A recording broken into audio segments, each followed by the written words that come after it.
Plusieurs actions peuvent être réalisées en milieu agricole pour préserver la qualité d'un cours d'eau et vous en saviez déjà quelque chose puisque vous travaillez activement à la restauration de la rivière centrale depuis quelques années. Dans cette capsule-ci, il sera question d'aborder les principales problématiques régulièrement rencontrées dans les cours d'eau en milieu agricole. On va essayer là, de parler un peu de certains concepts qui peuvent paraître flous, comme par exemple la ligne des hautes eaux. Elle se situe où? Ensuite de ça, la bande riveraine réglementaire, elle est où? Et également, est-ce qu'on a besoin d'un permis pour réaliser des travaux dans un cours d'eau?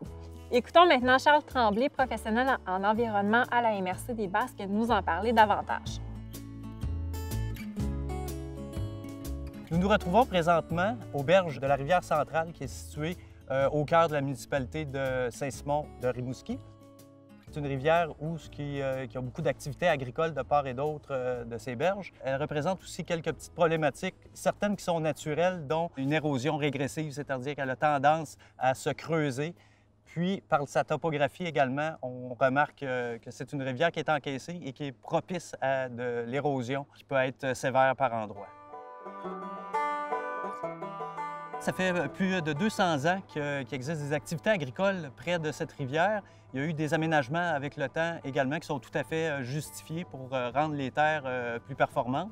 Tout ça a fait en sorte que le ruissellement, lors de pluies abondantes, l'eau va se ramasser au niveau de la rivière très rapidement. C'est ce qu'on appelle la réponse hydrologique. À ce moment-là, la rivière va se gonfler à une très grande vitesse et elle va se dégonfler tout aussi rapidement par la suite. C'est ce qui fait en sorte que la ligne des hautes eaux dans cette rivière-là se situe à une position très haute vers les terres. Ce qu'on peut voir ici derrière nous là, avec les drapeaux rouges, là.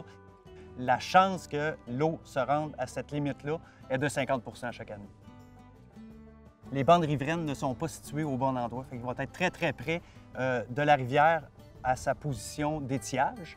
Mais par contre, cette bande riveraine-là devrait être beaucoup plus haute, c'est-à-dire elle devrait commencer à partir de la ligne des hautes eaux et s'avancer dans les terres. Si on installait la bande riveraine à sa hauteur réglementaire, la bande riveraine arriverait à environ un tiers de la pente qu'on peut apercevoir derrière nous et ça peut causer des problématiques pour les producteurs, par exemple, pour pouvoir se retourner. Ils n'ont pas le choix de se retourner soit en bas de la pente ou en haut de la pente. Fait que là, ça peut représenter une perte de superficie agricole pour eux. La bande riveraine, je pense qu'elle commence à être bien connue. Elle va favoriser la rétention des sols. Ce sol-là appartient aux producteurs, puis à chaque perte de ces sols-là, c'est la propriété qui part avec le cours d'eau.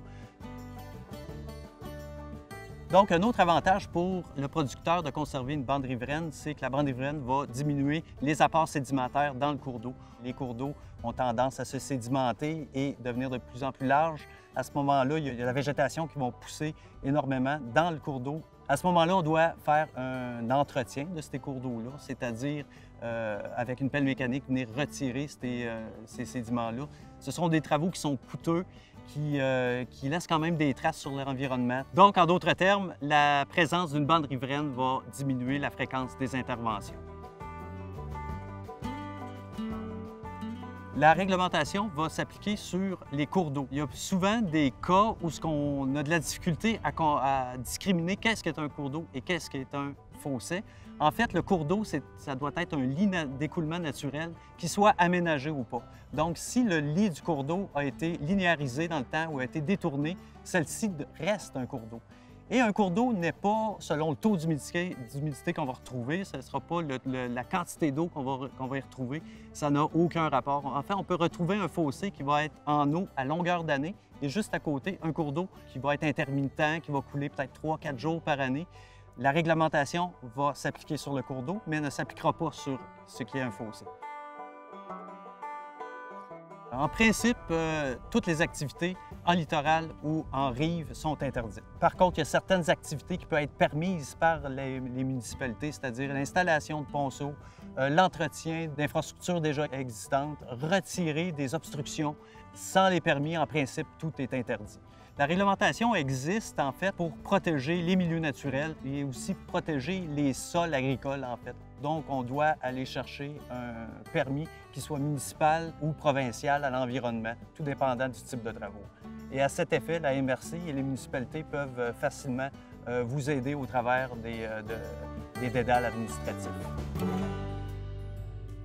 J'espère que cette capsule a permis de lever le voile sur certaines réglementations qui pouvaient paraître floues aux abords d'un cours d'eau. Puis grâce à ces nouveaux outils, ça sera certainement plus facile de préserver un cours d'eau en milieu agricole.